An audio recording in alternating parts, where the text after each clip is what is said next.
Welcome to week 17 of On Top of the Cage. I guess I will refer to it as the New Year's Eve or New Year edition of On Top of the Cage. We are through Christmas. Santa find you? He found us. It's a miracle, though, with all the snow we got Christmas Eve. I tell you what, I agree completely. Last week's episode, I said we're due for like a field goal's worth of inches of snow, 3 or so. We got a field goal and a touchdown. Oh, yeah. It was, ton of Between snow. the 24th and the 25th, we had a very, very white Christmas up here, certainly. At least 8 inches Christmas Eve and then another 2 on Christmas Day. It was a mess. You told me you had some difficulty even making it to where you were going. Going and coming home. Yeah, it was awful. Car spun out right in front of us on the highway. It was hysterical. I'm like, oh my God, there's headlights looking at us. Well, you should have given my card. Anyway, that's a different show completely. In any event, we had a good Christmas over here too. Obviously, it was a little bit different. I told you in one of the earlier podcasts, I'm a very early up, early down person in regards to Christmas decorations. The only area I really control in my house is this 12 by 12 area, affectionately known as a Flying Turtle Lounge. As you can see, the set looks different. There is no Christmas tree. There is no Christmas anything out here. It probably went down the afternoon of the 26th. We will get to that. Dan's getting ahead of things, I think, a little bit. He's very anxious to put these lights back on my head, which I will be donning in a bit, I guess. We might as well get to the records, I suppose. Yeah, let's do it. All right. Last week, Dan went 9-7. I went 7-9. Light them up, baby. Another losing record for the week. I don't feel so bad about it, though. My father-in-law alerted me, but I also saw it on ESPN where Vegas had their best month ever in November. Ever is for a long, long time. Gross was a $61.8 million profit for the Nevada sports books in the month of November. $56 million of it was attributed to professional and college football. So I was not in that boat alone, I suppose. Yeah. All right, I will certainly put these on, and we are, I suppose, on the beer review. But we do have New Year's Eve coming up. You got some plans or a menu scheduled? Nah, COVID-19's taking over. We're staying in. Going to do a bunch of appetizers tomorrow, and then New Year's Day, we've got a family recipe that somebody always makes. Usually we're at my brother's house, but, scaled it all down, so I'm making that. A little pork and noodle sauerkraut dish. It's fantastic.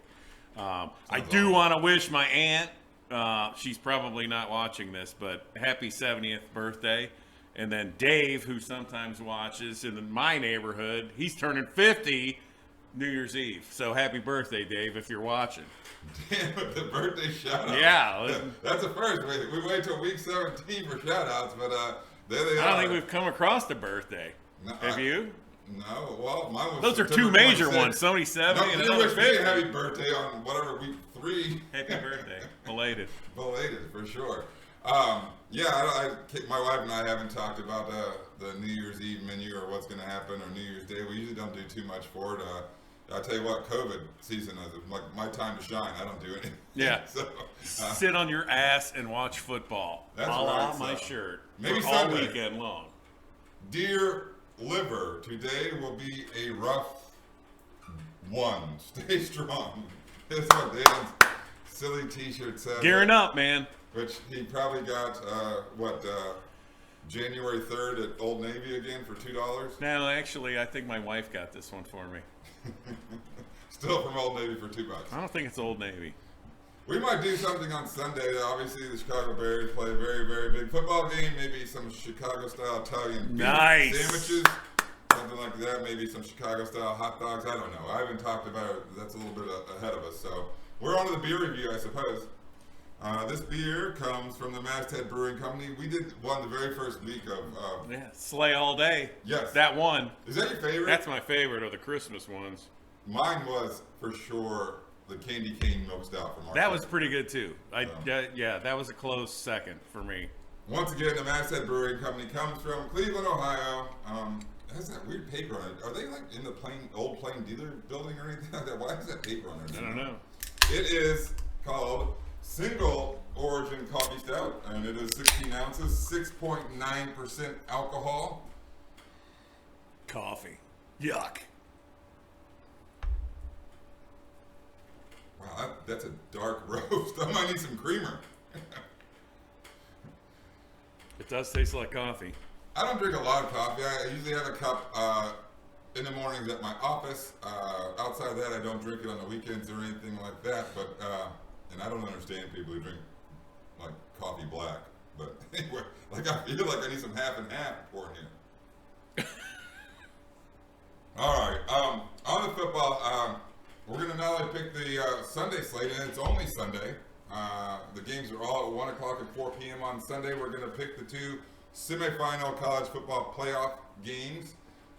So we got what? I guess that gives 18 games to pick. I guess we should get going. Pretty fun, you know. Squeeze it in at 20 minutes. Let's go. Not gonna happen. Pretty. I mean, there's a lot of drama here. 12 of these 16 professional football games have playoff implications. The first one we are going to talk about of the Sunday 1 p.m. games are the Miami Dolphins, who are 10-5. They go to play the Buffalo Bills, who are 12-3. The Dolphins coming off a huge comeback win that kept their season alive. You know, they were Fitzmagic. It was awesome. I mean, I was on kind of a Zoom call. It wasn't really a Zoom call. It was more of a FaceTime call with a lot of my brother-in-laws who are Dolphin fans. You know, one was from Kentucky, one was from South Florida. My wife's father, who lives in South Florida, Billy was North Florida, Teddy was Atlanta. In the event, we're all on this, and they were pretty reserved as that game was going back and forth. And I was thinking while we were on that call that I don't think they would probably want to do one of those calls when I was watching a Bear game because I'm a little more animated than they were. Let's do one. I don't think so. We'll schedule it. They came out on the winning end. This game, they traveled to Buffalo, like I said. The Bills are a 1-point favorite. The over-under on this game is 44.5. The Dolphins, like I said, they came off a huge win against the Raiders. They got the ball back late. The pass from Fitzmagic, you know, where he got face mask, he couldn't even see where he was throwing the ball. He completed it, got the extra 15 yards, put him in field goal range, and their kicker buried it. I tell you what, he had to come in again. I don't know if Fitzmagic the closer, but I think he should be more of a middle reliever. Yeah. You know, he doesn't need to be coming in the ninth inning. I think he should be playing in the fifth or sixth. Tua's going to start again, but I don't know. Fitzmagic looks like the better option right now. The Bills are coming off an absolute demolition of the New England Patriots. Man, they look good. They are currently the 2 seed. It is still up in the air with the Pittsburgh Steelers. They look fantastic. Bills are -1. I'm not sure how many of their players are going to play or how long they're going to play, probably is a better way to put it. What do you think of this game? You know, trying to look at the weather. They're further up on Lake Erie than us. Wind's a little different. It is supposed to cool back down. We're gonna touch 50 again tomorrow, but then there's a chance of some rain and some snow Sunday morning, and you got the Dolphins. But hey, Fitzmagic played in Buffalo, but the rest of those guys didn't. I'm going with the Bills on this one. It's tough, but I'm going with the Bills. I'm not. I think Tua gets the hook if it's not going well for the Dolphins by halftime. I like the Fins to come out and win this game just because, I think Buffalo is certainly a better team. Dan talked about the weather. Here's how you know if you're better. Your weather app on your phone, if it has locations in it where you have no intentions of ever going, that means you're better because you're checking the forecast for football games, well, right? You yeah. never have intentions of going. So, all right, I'm going to take the Fins just because they have to win this game. And it's a wild AFC race. It's crazy. For those wild card spots. And it's going to be a lot of fun on Sunday. All right, next game up, the Baltimore Ravens. They are 12.5-point favorites. They go to play a division foe in the Cincinnati Bengals. The Ravens are 10-5. The Bengals are 4-10-1. Over/under on this game is 44.5. Once again, Ravens -12.5. They come off a blasting of the New York Giants. They're through their midseason slump and playing pretty darn good football right now. They're playing really well. Lamar hasn't pooped his pants lately. He looks like he's healthy. I'll tell you, Cincinnati's been entertaining though the last 2 weeks. Cincinnati beat Houston. I think they might be winners of 2 in a row now, if I'm not mistaken. How about this game? Harkens me back. Do you remember? It's probably been 3 years ago when The Bengals were playing in Baltimore the last week of the season, and Baltimore needed to win the football game to make it into the playoffs. The Steeler game had ended. Yeah. And they kept showing the Steelers players never left the field, and they're watching on the big screen. That was us. They were watching us play the Ravens. They were rooting for the Browns to win. Wait, Andy Dalton completed a pass that was huge. It was us. Baker got picked off. They needed us to win. It was Baker's rookie year. That was a different game. It was a different game. You don't remember the Steelers though? Like watching the big screen, and that was when the Browns were playing the Ravens. It was his rookie year. Baker's rookie year, 2 years ago. Oh, I didn't do all the research. That's why this show takes 2 hours, because Ken doesn't agree. The Ravens are minus 12.5 in this Your game. Your paralegal failed you on your research. The Ravens are 12.5 favorites in this game. I don't think they're gonna get. I think I'm right about the Bengals situation. We don't need to talk about it anymore. Come on. I think they're gonna cover this number. What do you think? All the viewers, you tell us who's right. Dude, tell us. I want to pause that I'm right. But anyway. I know I'm right. What do you like? Do you like the Ravens minus the 12.5, or do you like the Bengals getting the points? I'm going with the Ravens on this one, the Ratbirds. I tell you what, they're a wild card team, and they got to win. Right now. I mean, they're a scary football team. Yeah, they are scary. If I'm a division because of the Ratbirds, Ratbirds. I don't want to draw the Baltimore Ravens in that first round. I really don't. All right. Next game up, the Pittsburgh Steelers. They are 12-3. They go to play Dan's Cleveland Browns. The Browns are 10-5. The line on this game is huge because Pittsburgh's not going to play their players. The Browns are a 10-point favorite. The over/under in this game is 43. The Steelers are coming off a huge comeback win against a pretty good Indianapolis football team. Yeah, that was huge. I couldn't believe it. I was actually shocked when I was watching the score scroll by, and they played like crap the first half, and then the Colts came out and played like crap the second half. The Colts had a 24-7 lead in the middle of the third quarter. I don't know what the switch was. I know Ben gave a speech at the halftime. The Steelers still a scary team, when they're in the playoffs because of their defense and things like that. The Browns are coming off kind of an egg drop against the Jets. I know they didn't have their receiving core, but they didn't play well. They got outcoached. Outcoached by Adam Gase? Yeah, they got outcoached. Outcoached. Seriously. God. The NFL did not do them any favors. I didn't really see the difference in between what happened with the Ravens, situation with their COVID and what happened with the Browns. Although the difference really is, it's so late in the season, the NFL couldn't fix it. Well, here's the difference: the Ratbirds have direct COVID protocol violations and get a pass. They get their freaking game moved like freaking 5 days later. The Browns haven't had any protocol violations. They just got guys sick and get boned in the end. That's what pisses me off. And the protocol violations ended up costing $250,000 to the Ravens. So it's a bunch of horse crap. 'Tis the season. Mason Rudolph gets the start. He gets to reacquaint with his buddy. Hopefully he keeps his helmet on. This is a big number. What do you think, Dan? It's a huge number, and I'm so pissed that it's this big because I might have to go with the away team. Might or are? Might. You pick first. I'm on the Browns minus 10. I am too. Fuck those Steelers. I can't pick the Steelers. Screw them. I thought he was going to say I can't say the F word. But I just said it. If there's any children watching, don't talk like this. I think the Browns get an early lead. I think the Steelers roll over. I mean, I certainly get the Steelers resting their players. I mean, they're effective. They have to rest the quarterback. They don't have to rest anybody else. Their quarterback's hurt. If they want to do something in the playoffs, he can't throw off his left leg, he can't throw the ball deep because his leg hurts. His knee's bad.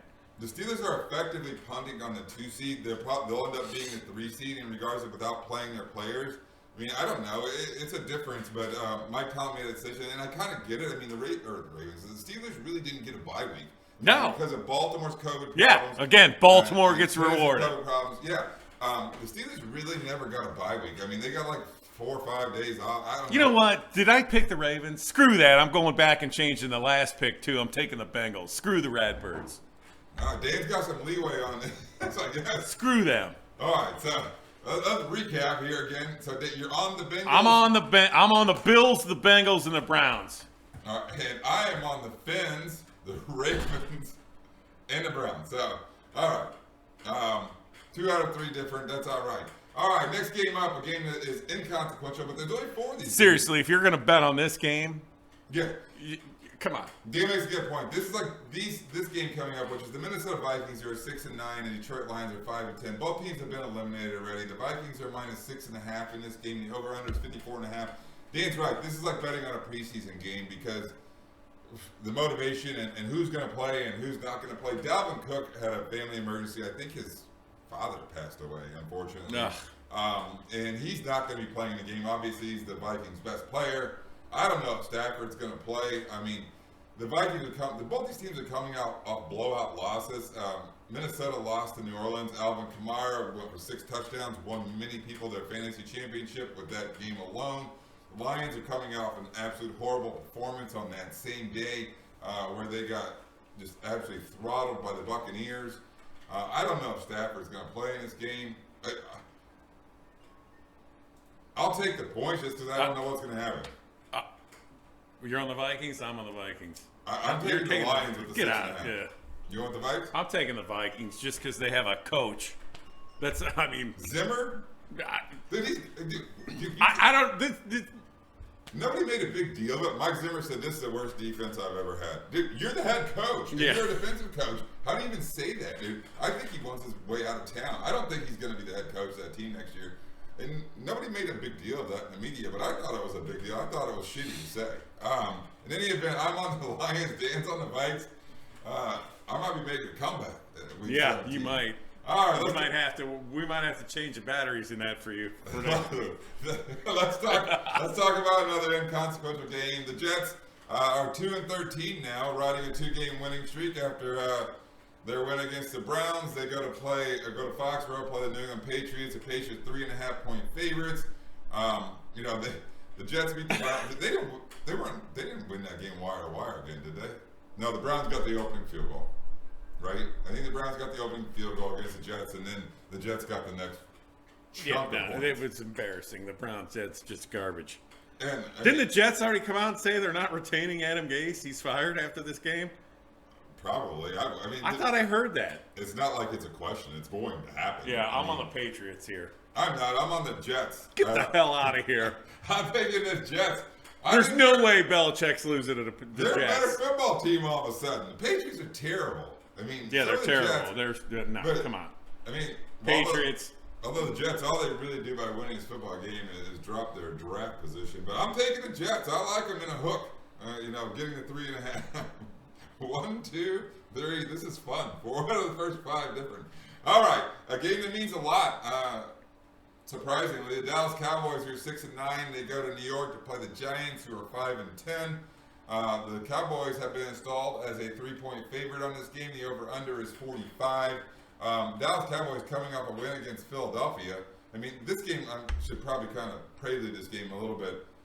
The winner of this football game, if the Washington football team loses at Philadelphia on Sunday Night Football, the winner of this game is NFC East champs and grabs the 4 seed in the NFC. This crappy division, there's so much intrigue. No, it's crazy. It's insane. So much intrigue that the Washington-Philly game got the SNF slot, the Sunday Night Football slot. It's insane. The Cowboys, they were down early, 14-3 to the Philadelphia Eagles. They found a way to come back. They won the game. The Giants got absolutely blown out in Baltimore. I still don't know if Daniel Jones is healthy. I'm looking for some craziness in this game to happen, like some trickery and fake punts and this and that. The Cowboys are -3. They're rolling to me. I'm taking them. I'm laying the 3 with the Cowboys. I think they're going to end up being the NFC East champs. The Cowboys? Mm-hmm. I do. I think Washington loses in Philadelphia. We'll get to that. At 7-9? 7-9. Oh, they would be 7-9. Yes. Wait. The Giants are 5-10, but the Giants own the tiebreaker. So if the Giants beat, oh my God, Dallas, there could be a 7-9 team in the playoffs. Yes. Ugh. There could be a 6-10 team in the playoffs. If the Giants win this game and Washington loses in Philly, why are you struggling so much? Pick. Well, why Dane's like stewing on this game so much? How about this? The Rose Bowl, Notre Dame plays in it. We'll talk about that later. The Rose Bowl is being played in the Cowboy Stadium. Maybe that's not the only playoff game that gets played. Maybe the Cowboys win this game and the Washington football team loses. There's another playoff game. And they would get to host a game. I hate the Cowboys too. If they're the NFC's champs, they get a host. Jeez. How the hell? I mean, don't get wrong, they get the 5 seed, which is probably the Buccaneers, we're going to guess. But anyway, we'll talk about that, and that thing will get all shuffled out. By the way, we are going to do another one of these for the playoffs next week. I'm halfway done with my beer, and Dan's still. I'm going with the Giants. The awesome. Dallas's defense. Yeah, I'm torn because Dalton he's gotten a rhythm, and they do have weapons on that team. CeeDee Lamb. I mean, Dallas has some players. But you're going with the Giants. I don't like Daniel Jones. What's this? You picked the Giants, and now you're like, I hate the team I just picked. I'm going with the Giants. Screw it. Awesome. That's awesome. We got 5 out of 6 different. This is fantastic. All right, the Atlanta Falcons. They're the last game on the 1 o'clock slot. They got to play the Tampa Bay Bucks. The Falcons are 4-11. The Bucks are 10-5. The Bucks are 6.5-point favorites. A lot of points expected. The over/under on that game is 50. The Falcons lost in Kansas City. They certainly should have shoved that game into overtime. Their Pro Bowl kicker, the Chinaman, missed a 39-yard field goal. It probably helps him out. You know, they don't need to be winning any more football games and put them in the derby for one of these quarterbacks if they want to restart the thing and jettison Matt Ryan. I don't know if that's the case. The Bucks, we talked about them briefly earlier. They actually blew out Detroit wire to wire. I mean, it wasn't anywhere close. There was an offensive explosion from the Bucks. That team doesn't scare me one bit, though. The Bucks are 6.5-point favorites over the Falcons at home with the cannon fire up for grabs here. What are we going to do?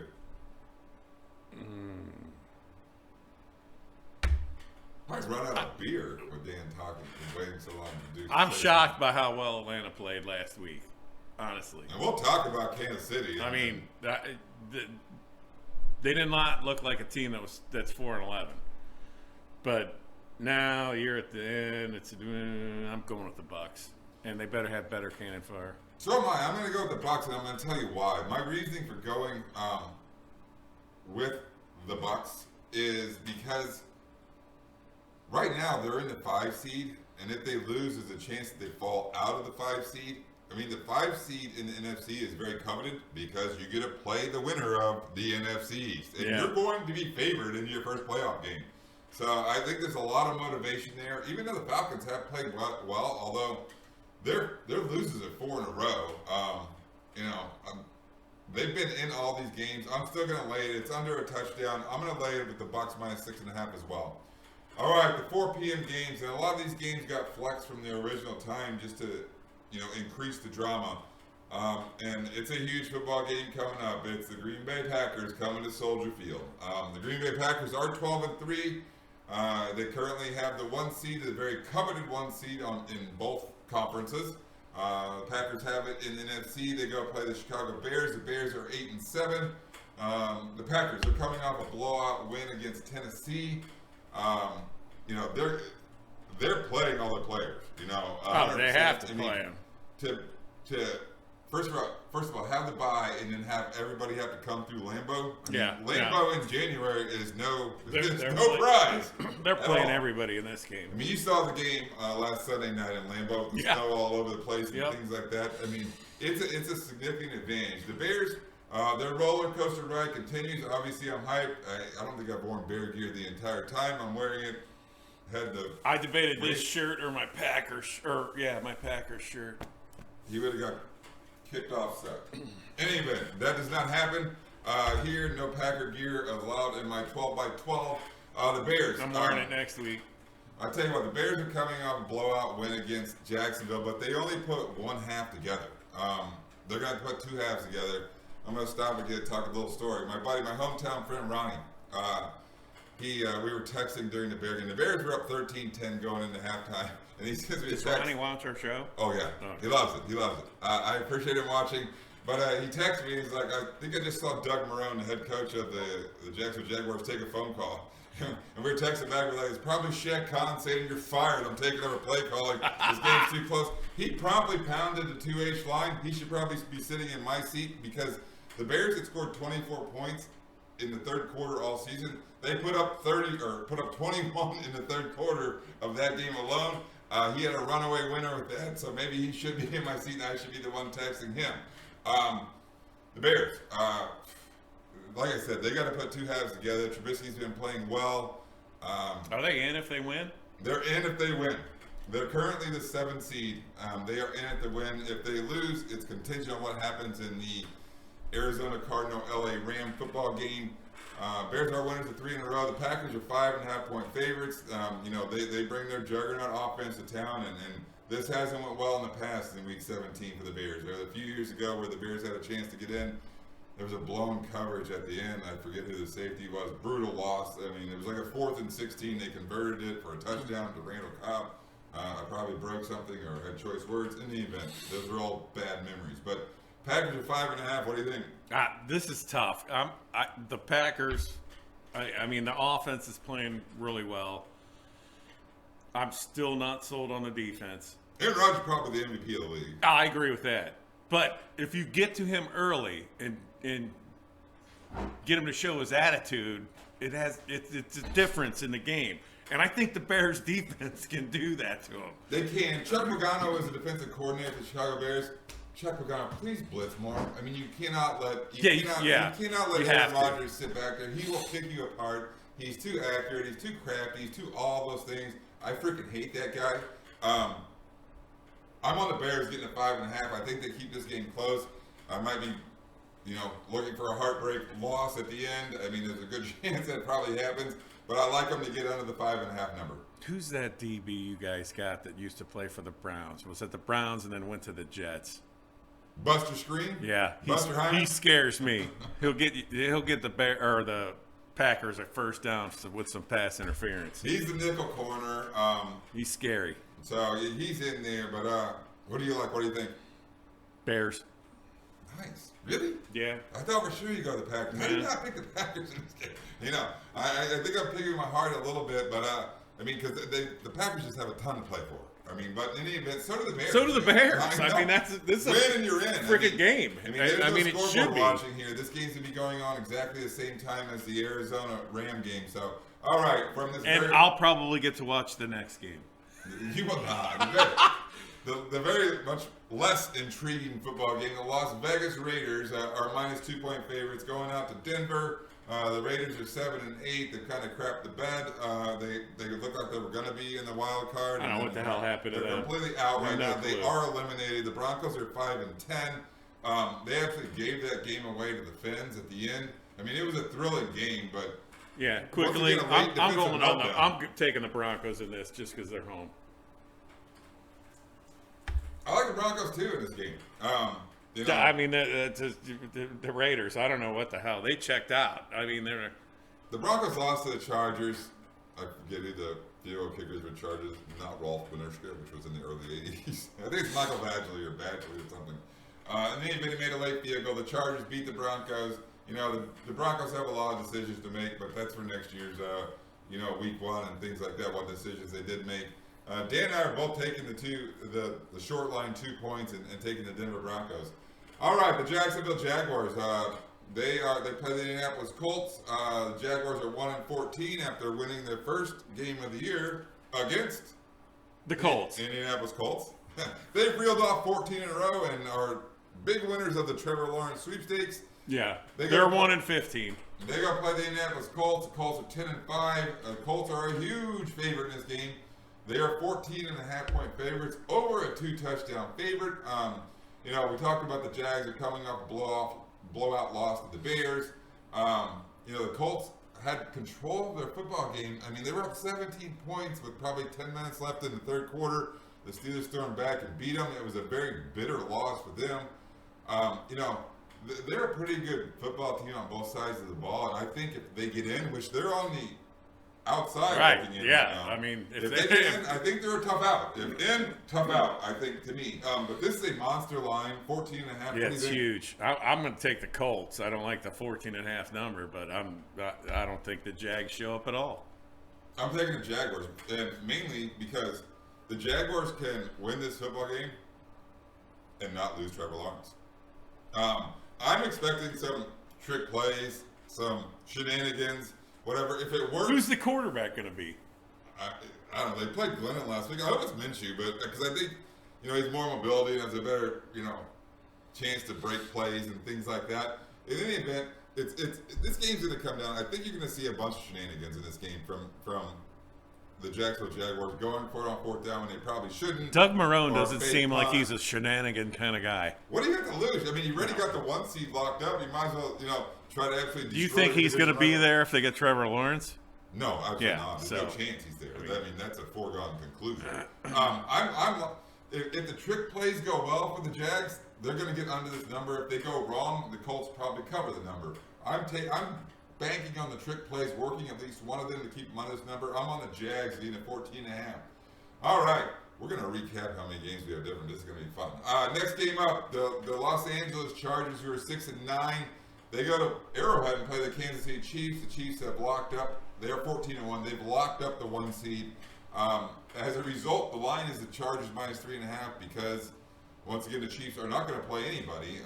We talked about the Chargers. They're winners of 3 in a row. They beat Denver on a last-second field goal from Bernershka. It's bad. I just like saying Walt Bernershka. My father-in-law, Tom, will probably get a kick out of that. The Chiefs, they squeaked by Atlanta. Are they really just able to flip the switch whenever they want to? I don't know. Are you losing confidence in that team? Yes, I am. I am a little concerned with that team. I am too. I mean, is the flip that easy to switch because that team is such a Ferrari on offense?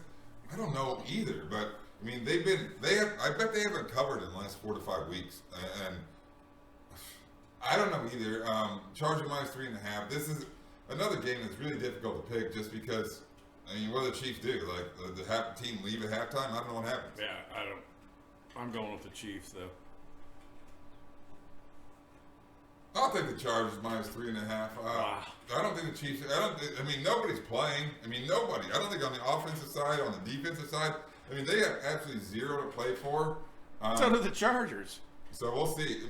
Well, they're just building for next year, and Anthony Lynn, I think, is also going to be out next year. That's going to be a super coveted job because you have a quarterback in Justin Herbert who's got 1 year under his belt.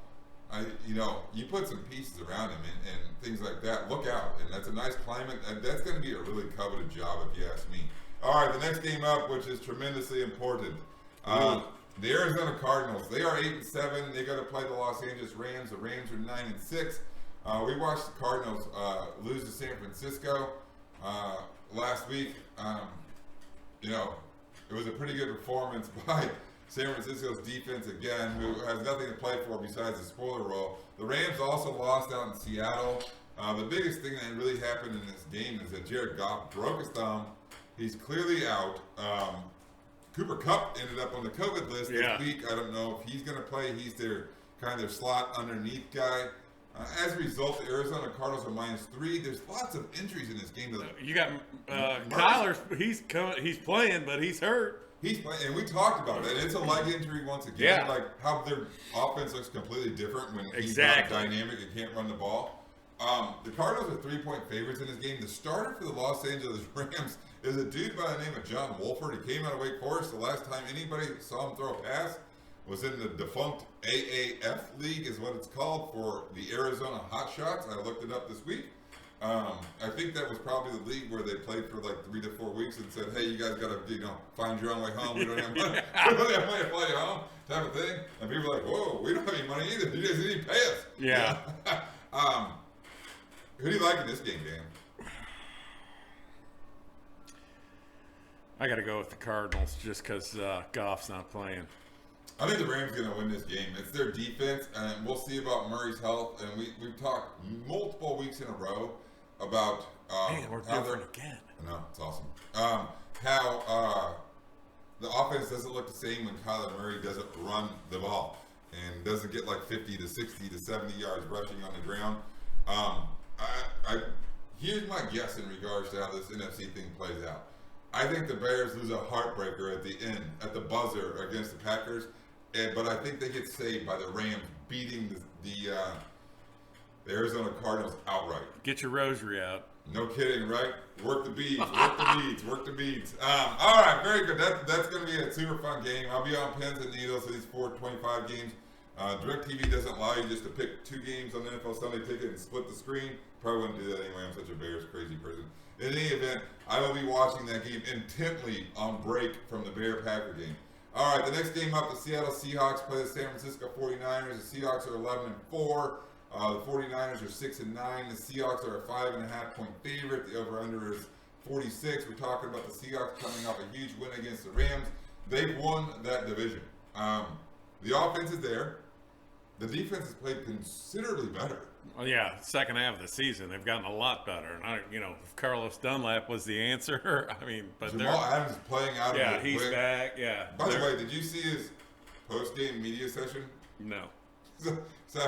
Jamal Adams hasn't been on a winning team since he's been in National Football League. With the Jets, he got traded early season, mid-season. I don't know when he got traded to Seattle. In any event, he's excited. He's playing on a winning football team. They won a division. He's got a cigar. He clearly doesn't smoke cigars. I did see that. He tried to light it twice. Yeah. And he lit it from the wrong end both times in his media session after the game. Yeah. So Jamal Adams, he wanted to smoke a cigar, but he obviously is not a cigar smoker. I'm not Dan Innes. Yeah, I did see that. All right. This game here, though, we'll might as well talk about some more fun stuff. The 49ers, they won against Arizona. They played awesome. George Kittle came back because he's a football player. Yep. He didn't have to play. No. He could just packed it in, so I don't have to play. But his post-game press conference was equally awesome. He's from Iowa. He grew up a Chicago Bears football fan. And his press conference, he was like, hey, this was awesome. I'm glad we could help out the Bears. Go Bears. Go Bears. And he goes off mic after he's walking away. He goes, I fucking love the Bears. So I'm a huge George Kittle fan for that. In any event, the Seahawks are favored by 5.5. They have won this division. If the Packers lose in Chicago, though, they got a lot to play for. They become the one, and that's a big deal too. So they're playing. What do you think? If the Packers lose, to the Bears, and the Seahawks beat the Niners, they become one. They do because of strength of conference schedule or something like that. I'm not sure of all the metrics and things like that, but. I'm going with the Seahawks. So am I, just because of how big that situation is. If the Bears are losing big to the Packers, it probably will influence this, a little bit, and maybe Russell Wilson comes out of the game if it's a 24-3 or something like that, and the fourth quarter of the Bear game, who knows what happens with that. So these teams, regardless of them playing at the same time, they are going to be scoreboard watching as well. We're both on the Seahawks minus the 5.5. I don't think it's too big of a number. The New Orleans Saints, they are 6.5 point favorites down in Carolina. The Panthers, they are 11-4 as well. But once again, Seattle owns that strength of schedule conference thing to get the 1 seed if the Pack do fall to the Bears. The Panthers are 5-10. Once again, Saints minus 6.5 in this game. Over/under is 48.5. The Saints actually blew out the Vikings. Kamara was amazing. The Carolina Panthers, they won a game in Washington. I didn't think they were going to win. Dwayne Haskins ends up getting just.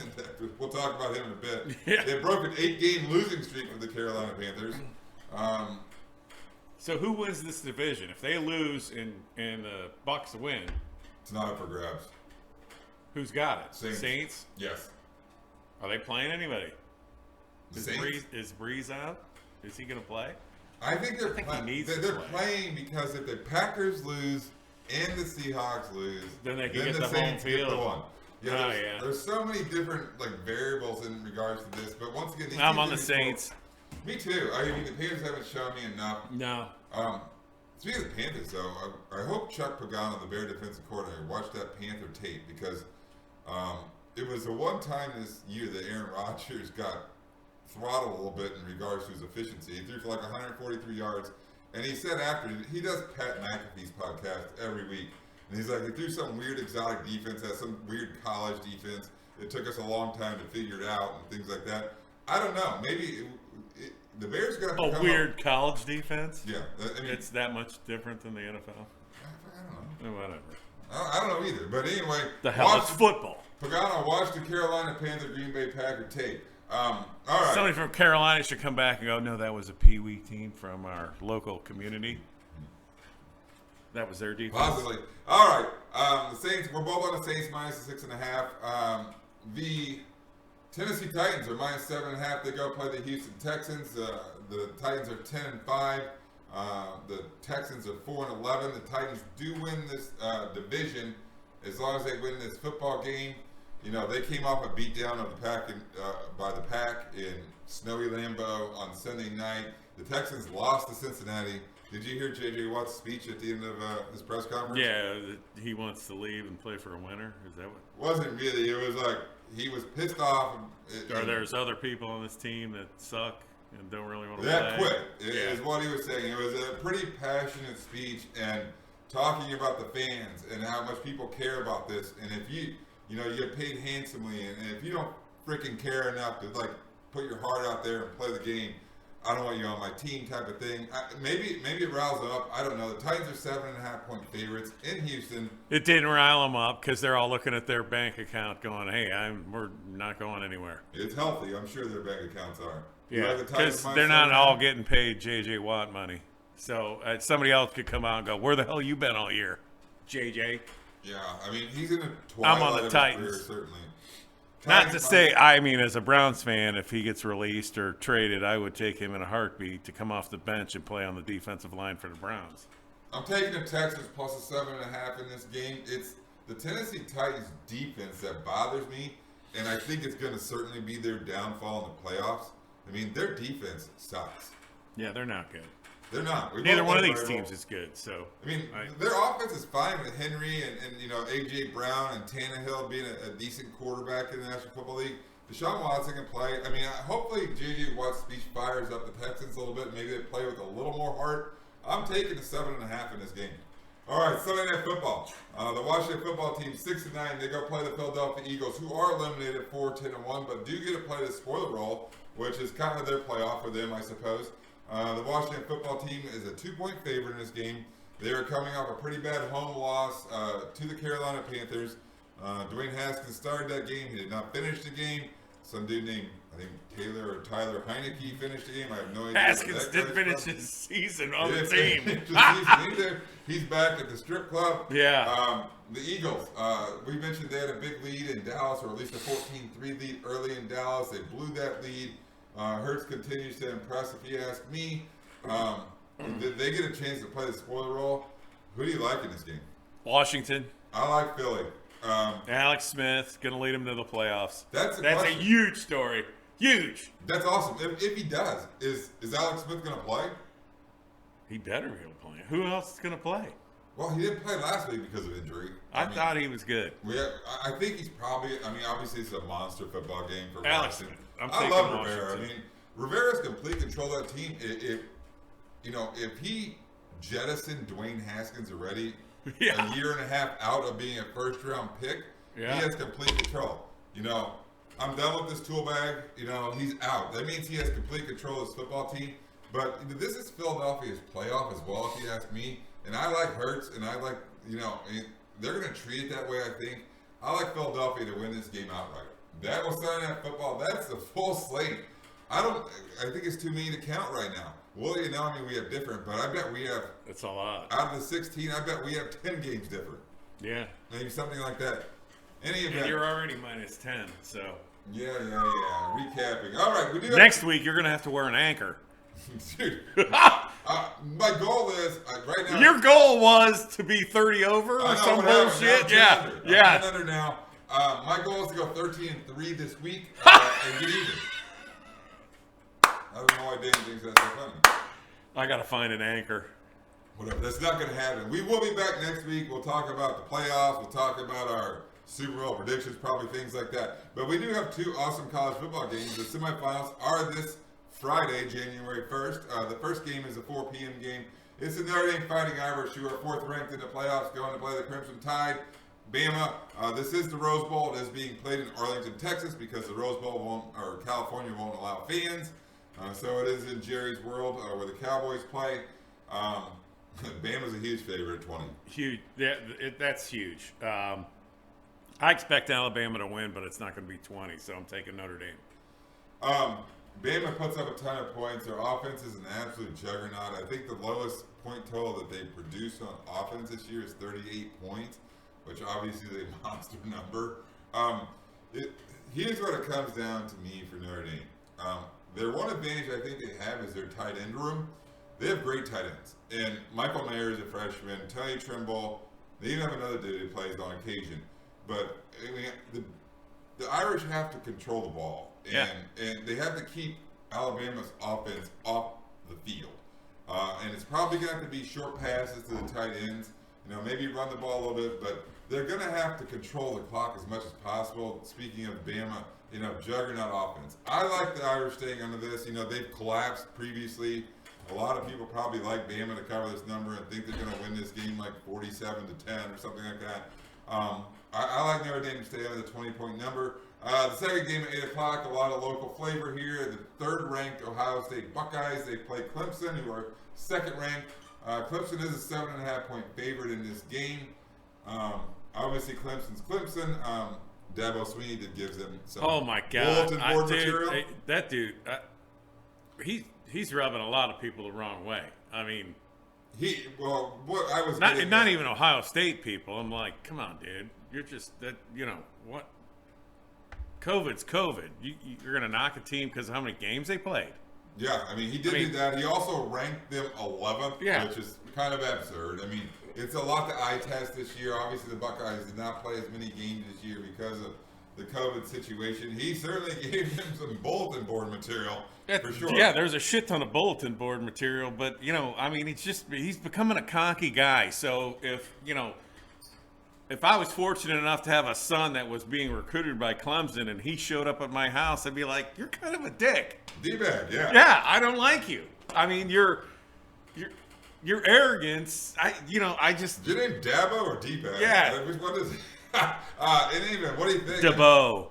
It's a 7.5-point line. I'm going with the Buckeyes. Me too, although Fields has been so inconsistent. Yeah, well, he straightens his shit out, and, I think... I'm going with him. His processing has to be quicker to me. Hopefully he processes the field better against them. I mean, maybe what's the name of the kid who just ran all over Northwestern?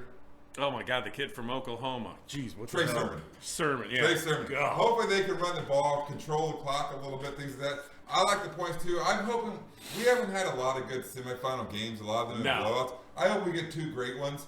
Dan and I are both taking the points on both of these games, so.